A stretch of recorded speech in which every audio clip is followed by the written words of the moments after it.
Thanks, Amy.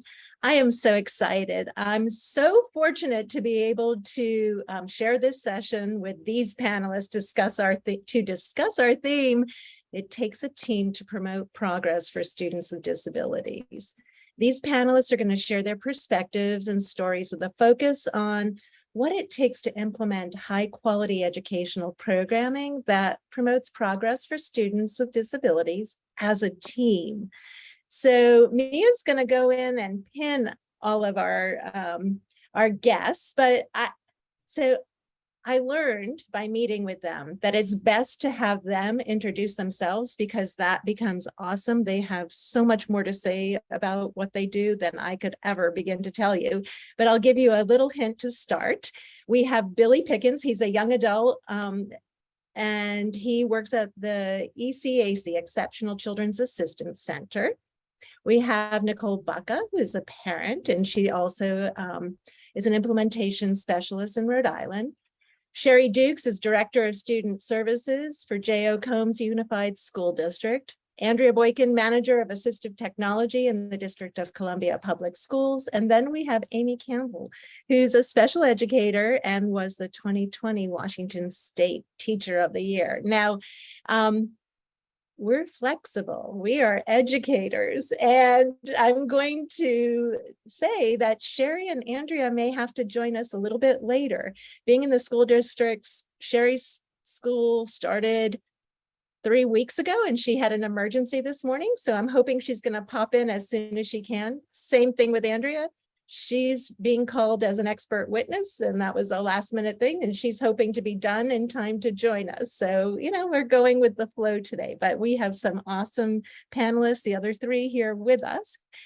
Mia, let's take down that slide and just open it up and pin. Can we also pin me and Nicole so that we can see who's speaking here? And Billy, I'm going to ask you to introduce yourself. I got to know Billy when I was a professor at the University of North Carolina, Charlotte, and he would come to my classes and talk about what it's like to be him and his experiences. So Billy, give us an introduction. Well, thank you for your amazing introduction, Donna, and thank you to the Progress Center for allowing me this amazing platform. I haven't gotten a chance to hear all the sessions, but hearing what I'm hearing so far, I'm definitely going to go back and check out the recordings at a later time. But anyway, hello, everyone. My name is Billy Pickens, and I am the Youth Outreach Coordinator at the Exceptional Children's Assistance Center, as Donna mentioned. That is the Parent Training and Information Center for North Carolina. So they serve families that have children with disabilities and from birth to 26, and they help them with IEPs, 504s, anything really school related, getting through school. But I have the amazing job of helping the youth, and I mentor youth. We have a youth advisory team, so we meet and do webinars together. We've actually done a webinar for the Progress Center that I believe is on the website, so I get a chance to go check that out. But we also have a newsletter, and so I mentor youth and youth with disabilities. So part of the reason I do that is also because I myself am a person with a disability. I'm totally blind with progressive hearing loss from a rare genetic condition called Noyes disease, which affects the retinas of the eyes and the inner ear cells. And so I've had that since birth. And so, I have firsthand experience, and I feel like it's my purpose to pass that down to others. And so I'm definitely excited to give my perspective, and I love that perspective of team effort. Definitely looking forward to sharing my story with you all. And you may have heard some of Billy's story in our Stories from the Classroom yesterday in the opening session. And if not, we'll put that link in the chat box for his video on Stories from the Classroom.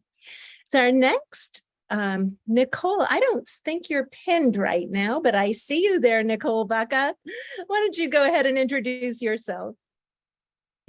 Hi, I'm Nicole Bucka. I'm a parent of 2 children with IEPs for autism spectrum disorders and some related disabilities. One of my sons is intellectually disabled, and the other son also has significant anxiety and some of the common comorbidities that come with the spectrum disorder.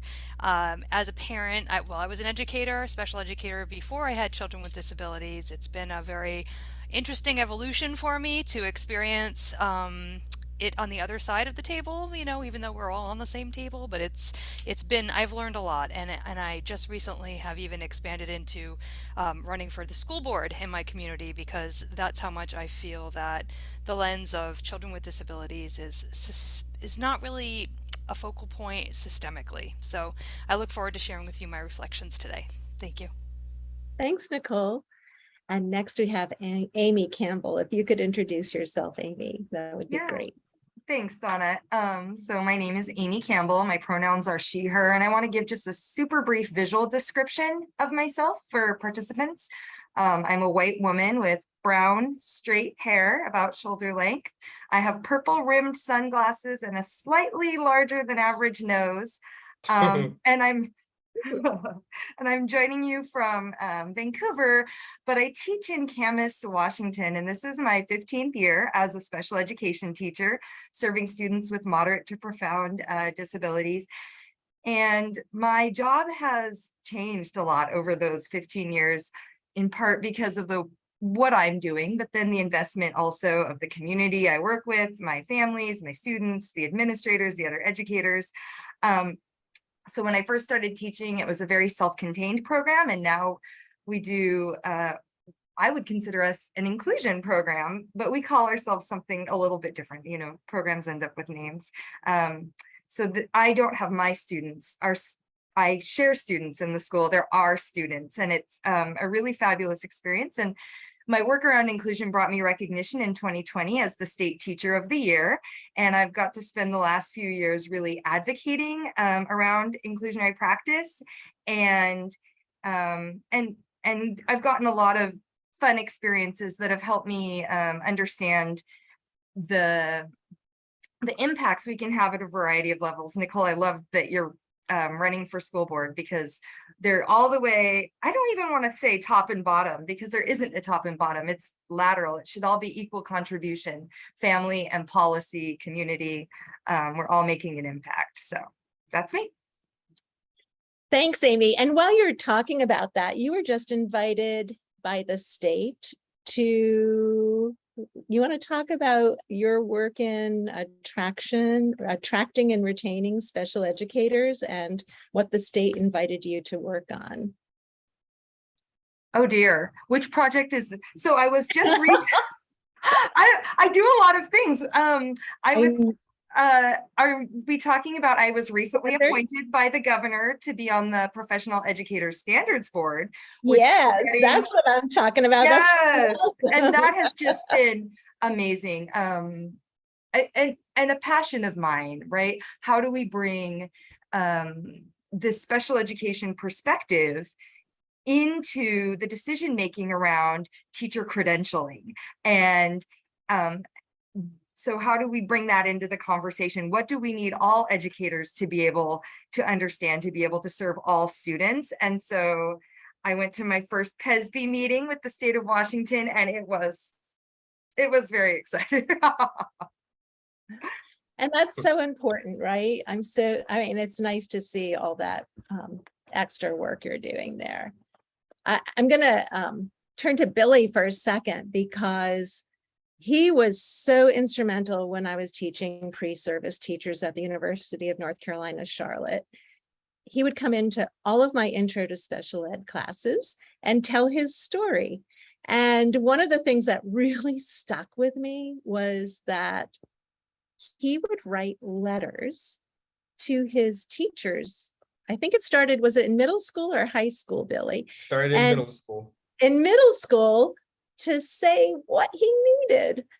Tell us about that, and tell us a little bit about, you know, how you progressed as a student in learning about advocating for yourself and how you're helping other students today.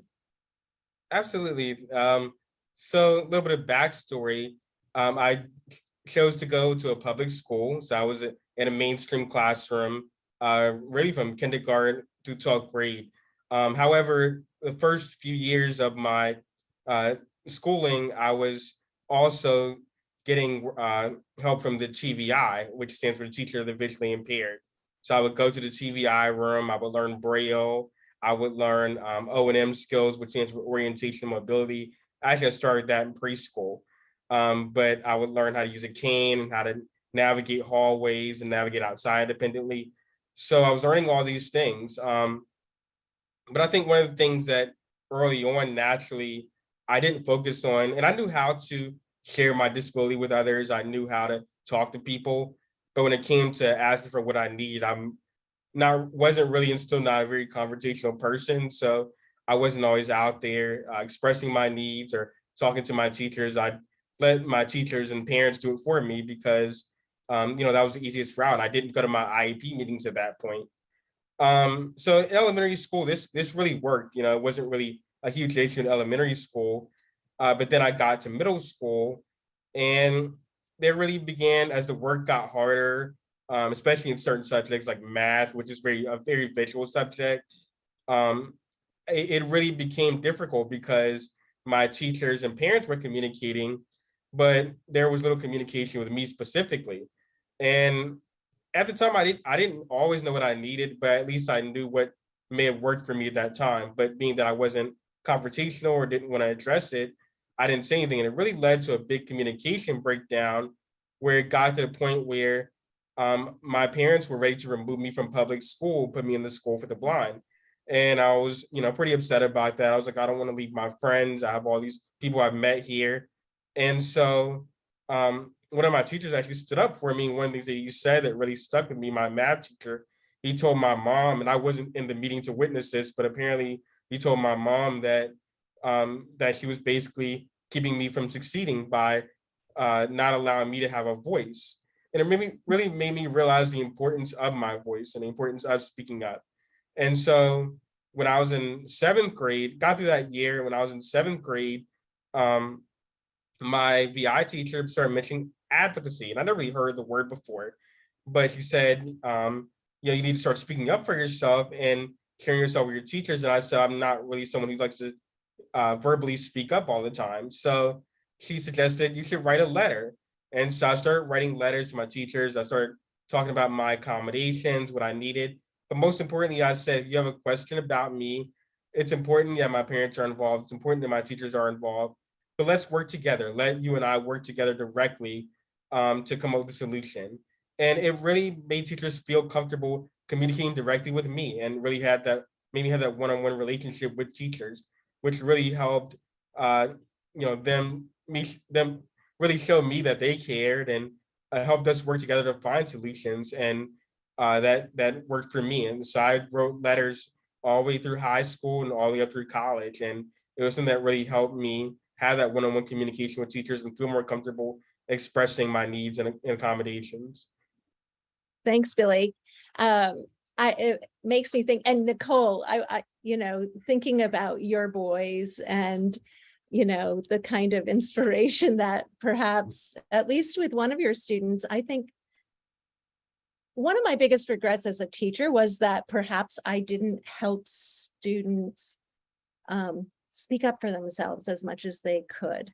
And, I wonder with your kiddos, because you come as an educator first, right? Well, before you had children, you were an educator, and now you're a parent of two boys with disabilities. And how is that for you in terms of helping them to be self-advocates?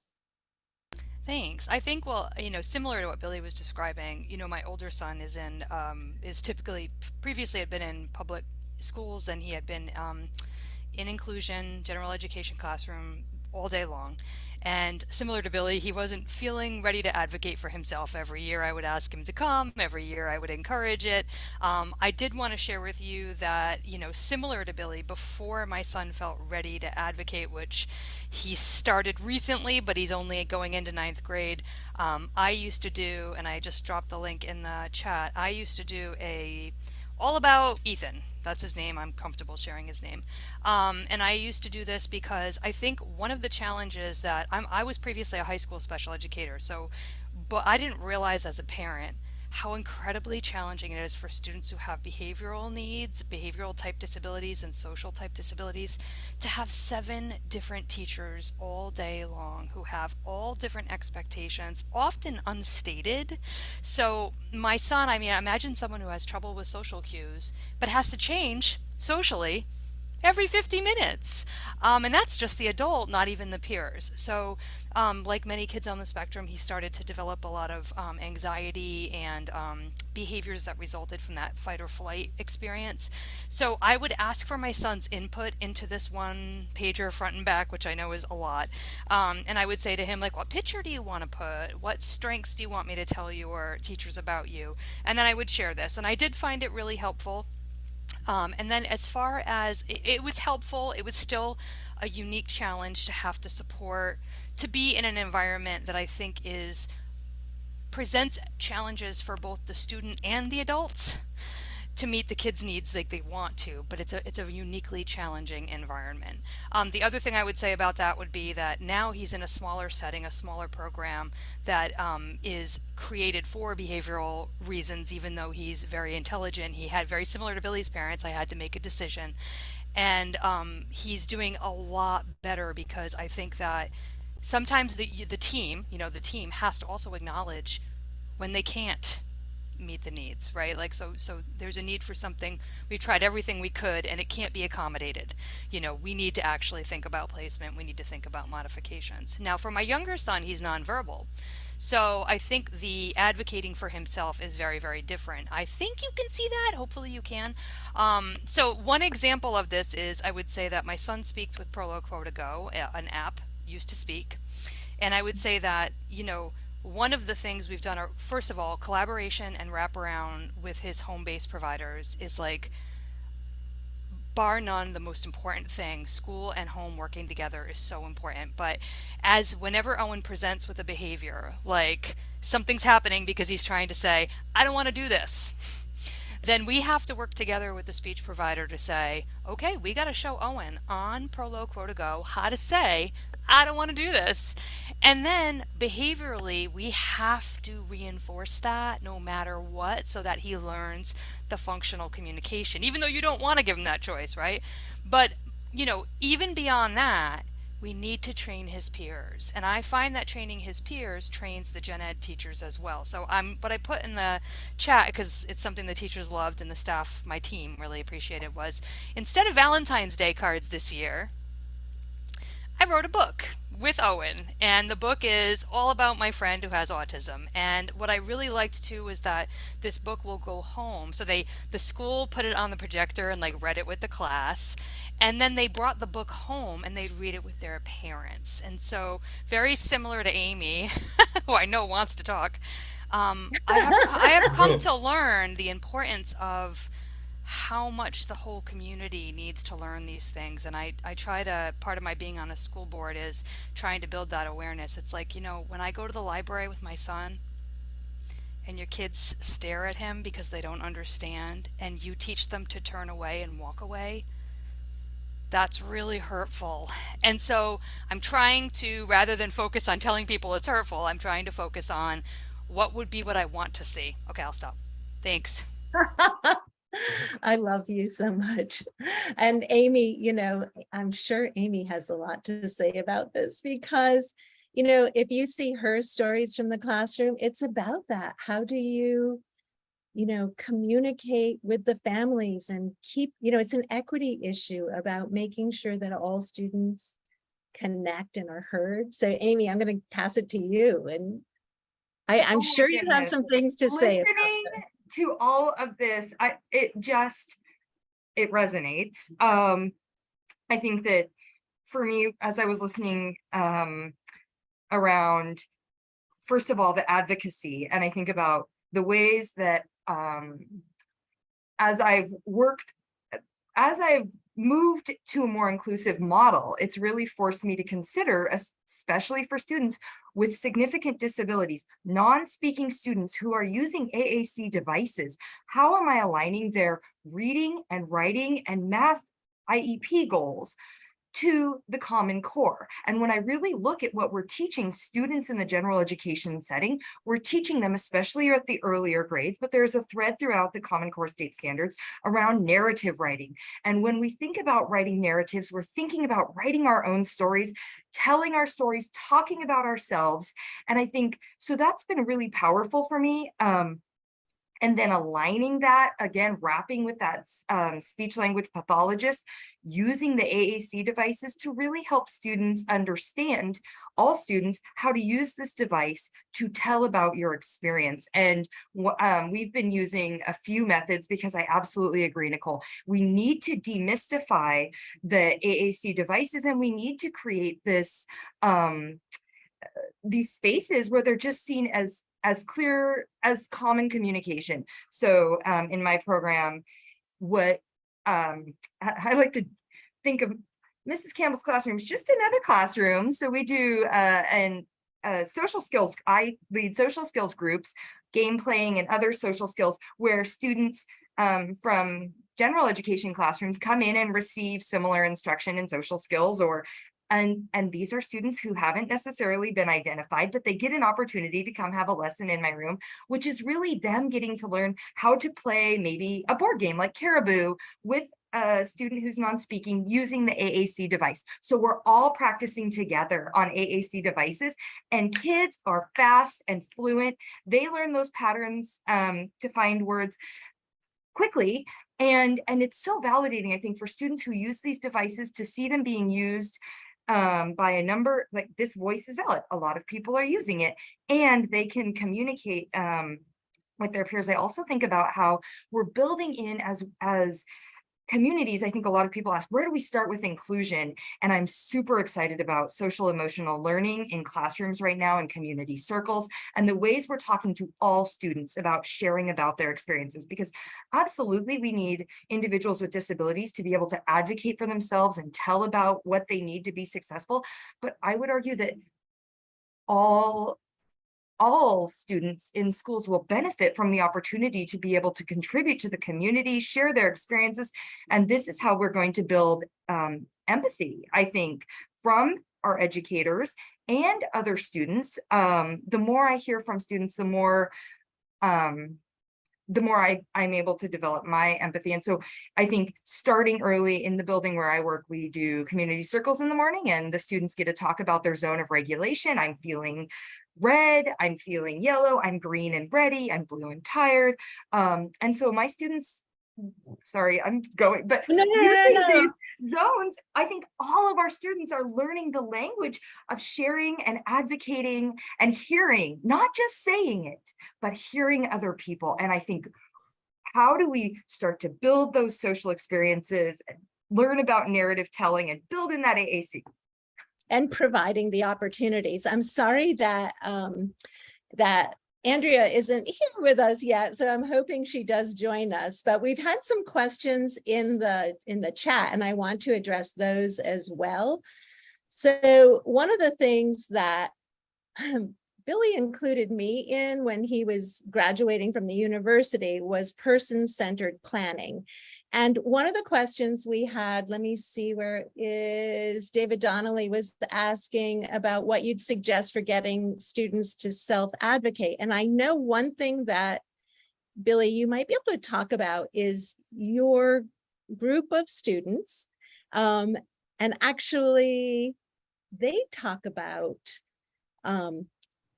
student-led IEPs. They're having another session. Maybe you could do a little talking about how you would suggest students self-advocate, but also the work you do with students right now in your group, in your youth group. Absolutely. So I think, like everyone mentioned, I think it's definitely important to start as early as possible. And one thing I've learned, even though it took me a while to start, I mean, I feel like I started at the right time, but it took me a while to start, but it really impresses me how much in the work that I do, I work with young people who start as early as 5 or 6, contributing to their IEP in some way. Even if it's just going and sitting in the room and just hearing what is said. So I think it's really awesome to see that happening. I think it's important to start as early as possible. And even you don't know everything yet, just like like Amy was saying, how are you feeling today? What will help you? What will help you get to where you need to go? And just making them feel in control. And that's one thing that I really tried to express to my youth on the team. We get together, and one thing I love is that we plan webinars, we plan all these events, we plan all these great things, but one thing I care most about is them. And so anytime we get together, the first thing that's always on our agenda is welcome and catch up. And it's amazing how much they go through during high school. I feel like I'm not that far removed from high school, and yet I kind of feel old hearing some of their stories. But it's really amazing to kind of get to know them and have people that may come in and they're like, yeah, I don't know if I'm going to be part of this, and they realize they have a voice and their voice matters, and they really speak up and they really share their heart and their story and what really matters to them. And so I really try to give them as much control as possible and expressing how they feel and what they want for their life, and really encouraging them and making them feel not intimidated, but feel like they have a space to do that. And so that's really important. But Donna mentioned, the person-centered planning. Person-centered planning is another great way, and it's something that my mom also works part of that. She made sure that I need to mention that it's works with East Carolina University, a partnership through East Carolina University and the Exceptional Children's Assistance Center. And so what happens is there's specialists at East Carolina University who can actually come out throughout the state, and they can focus on, it's person-centered, which means it's all about the person. So I believe students in high school can do it. I did it in college. And what it is a gathering of students, friends, family, anyone that matters to that person. And they can come together and they can come up with strains, come up with challenges, and they can form a plan as to how that student can proceed going forward, or how that individual can proceed going forward in life, whether it's career, whether it's life choices, especially after the IEP expires, which it expires after high school. I think it's something that, and also the cool thing about the person-centered planning is it's more personal. It can focus on not only what you do as a career educationally, but in life. Like, for example, I've really been into content creating and podcasting.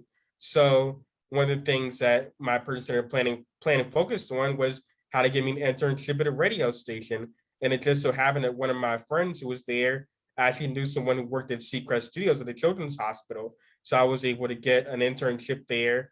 And so it's really awesome when you really bring all these people together. And that's, so going back to that word teamwork and really connecting with others, and really, because you never know who you might meet through those connections. Yeah, all these institutions are important. You shouldn't definitely shy away from getting help from voc rehab or whoever. But to me, the most important thing for me was always connections and finding people in those fields. I know that's a lot, but just a few little tips there. Billy, Amy's been putting links in because we do have the webinar that y'all did on student-led IEPs, where the students led the webinar. We have that linked on our website. Amy also put in a link for person-centered planning. Yeah, please, Nicole, piggyback on what Billy just said. Well, I want to say a couple things that Billy said really resonated with me when I think about my children. So, the first thing that I took away was, the importance of empowering them and empowering their voice. So just as an example, when I had spoken to you a little bit ago about how my son, who's nonverbal, who speaks with an app, might be presenting with a behavior, some approaches would be like, well, we need to stop that behavior. No, our approach is, okay, we got to empower that voice. What's happening is his voice is not empowered, so we have to give him a way to say that, which is, essentially what Billy's also saying is people have to recognize that my voice and pushing me to advocate matters. And I would say also that for my nonverbal son, that it also resonates to his IEP in the sense that I tried to encourage, even as young as preschool and kindergarten, us to start the IEP with the transition plan in mind, which I have to tell you, people were like deer in headlights, like, what? you want to talk transition in preschool? And I'm like, okay, so realistically, my son's been in speech therapy, and it is clear that speaking is, in the traditional way, is not going to happen. right? So, you know, we were like, there's no shortage of things we could do specially designed instruction on. There's plenty. So how are we going to prioritize what we work on? And so my husband and I would say, okay, we believe that Owen would want, you know, supervised, but as independent as possible living. So far, we know he loves music. He loves construction, which is interesting. You know, he's really good at gross motor things, but he really struggles with X, Y, and Z. And we would try to say, okay, so from the standpoint of the general education curriculum and inclusion and functional skills, what is in the proximity right now to work on? And I think, you know, I think that the way that I was responded to says to me that we don't do that a lot with the kids with the significant needs. And so I would say that to me, that was me helping him have a voice. And as he grows, you know, you were saying a couple of things that really resonated, that all behavior is communication. So when you know, how important that is. And if you can't communicate, if we're taking students' means of communication away by not utilizing them, then they're going to have behaviors, right? And I wanted to say, you know, the transition, so important, because there is also the transition from moving from preschool to elementary to middle to high school. And, you know, I had a student who was using Proloquo who did, all fifth graders said a few words as they were graduating at their graduation. And he wrote his, I had actually two students who used it. They wrote their graduation speech, you know, 3 minutes on their Proloquo, and it was powerful for the whole school. The school had learned to communicate with them. So, Amy, I think you probably are, I know you work with students who are nonverbal all the time, and that connection is so important. I had a feeling you wanted to say something. Can I just say one thing that you just said, Donna, was I also think we tend to think about the problem behaviors with our nonverbal students, whereas I'm also pointing out that the things he clearly enjoys is a behavior that says, if I had a voice, or when I do, I will tell you I like this. And so I'm always watching for those things too. So for example, he loves music, he always has, right? When we talk inclusion, oh, and he also likes sports, gross motor. When we talk inclusion, I'm immediately like, if he had voice, which he kind of does, he likes music and he likes gross motor. That's where we should be putting him with peers. Okay, I'm done. Sorry, Amy. No, look at the comment. I want you to see the comment. I'd love to know how Nicole was able to help her son's teachers understand that SDI is much more than accommodations and modifications, that it's about instruction. How did she do that? You know, I think I've been a change agent. I don't think I've always been a very liked at sometimes change agent, but I hope, I believe that after I move on from teams to move to next teams, what I hope people say about me, what I believe they say, is that I didn't always like where we were going. I didn't always agree, but after I tried it, I think I understood better what she was trying to do. And I think from my standpoint, I think I've gotten better at articulating. Like sometimes I think in the past I kind of just sort of came in like a bulldozer of like, I'm only about my child, and now I've really tried to understand a little bit more about where other people might not be getting it. And I think that just took time. You know what I mean? Like that just took me some years of understanding the culture that my kids are in. And that's also part of why I'm a school board member, because I think the culture that I am in is run locally, and I want to see a culture change. And it's not the fault of the adults. Nobody's bad. My system is not bad. The educators are not bad, but my kids are in it now. So I don't have a decade for us to change pre-service. You know, like I just have to say, and I think I've gotten a lot better at starting from him, like really trying to be like, okay, let's focus on Owen. And I've just gotten better. But you're right. I mean, when I describe you, starting from the end in mind wasn't their process.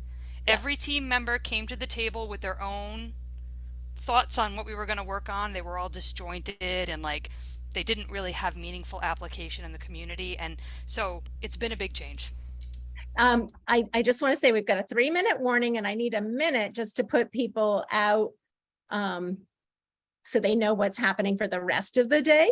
But Amy, I know you're connecting with parents as well, and maybe you Yeah. have some last words real quickly to give Yes. teachers to encourage that SDI work. And I encourage totally them. agree with Nicole, and starting with the end in mind. I don't know if I have enough time. I had a parent come to me, 5-6 years ago, and they said they wanted their significantly disabled son, multiply impacted son, to go to college. And it really struck me. I was glad that they'd started with this conversation as a third grader, but it forced me to really look at what would it take for him to go to college and start to align those IEP goals. I looked at the ROAR program, yes, the ROAR program, and there was a fact sheet that said he needed to be able to use a calculator, and he needed to be able to, manage a schedule, and suddenly we were writing math goals and reading goals and writing goals because we knew it would take him many years to gain these skills, and he's already making significant progress. And I think being able to hear that and work collaboratively with parents and not be afraid to ask, and let my own perceptions or barriers interfere with what we can be working on, because really the skills we added to the IEP weren't going to ever hurt him. They were going to build for him. And Kathy's reminding us of that question that we brought about yesterday. What do we want for our students? What do we want for them? And Billy's video is all about high expectations. And that's another thing, like, whoa, there's hope. You can have high expectations and include families and students in it. Guys, you all are amazing. I wish we had another hour to speak to you. This has just been great to hear from you. I'm sure you have so much more to share, but I'm going to go back to the slides, say thank you so much, and read the comments in the chat, because there are so many kind comments in the chat to all of you. So we're going to go back to the slides just so that I can let's see, Mia, let's see. Donna, let's skip going back to the slides, but because we only have 2 minutes left, but I do want to just plug for people. One, Donna has shared a number of folks, both Billy and Amy have stories from the classroom videos. We will put a link to that in there. It's on that landing page too, if you want to access those. Nicole was also actually in one of our webinars last year with some of the members from her son's IEP team. So you can hear her more there. And we wish maybe we need to reconvene this group again for some longer conversation, because I think I could listen to them forever. So thank you all for your presentation and your sharing. I see lots of shout outs going out in the chat. I want to remind you guys of 2 things that I'm putting in the chat. One, our next round of concurrent sessions will start in 40 minutes. So at 12:40 Eastern, 11:40 Central, 10:40 Mountain, and 9:40 Pacific. And then that link to all of those resources where you can find all of that material for the session event is also there, all of the archive. We will post this panel conversation there as well for you. And we'll also post it as just the panel conversation, so you don't have to listen to me talk about the basics of the event. So definitely refer back to that, go back there, we'll share these stories, and maybe we're going to reconvene this group again in the future to have even more conversation, because I really wish we could have heard from Sherry and Andrea too. I know that, again, we have to go with the role like Donna said earlier, but thank you guys so much for sharing. Thank you all for attending. We'll see you back in your sessions in 40 minutes. So select one of those concurrent sessions that you're looking for. So thank you so much, and we'll look forward to seeing you later.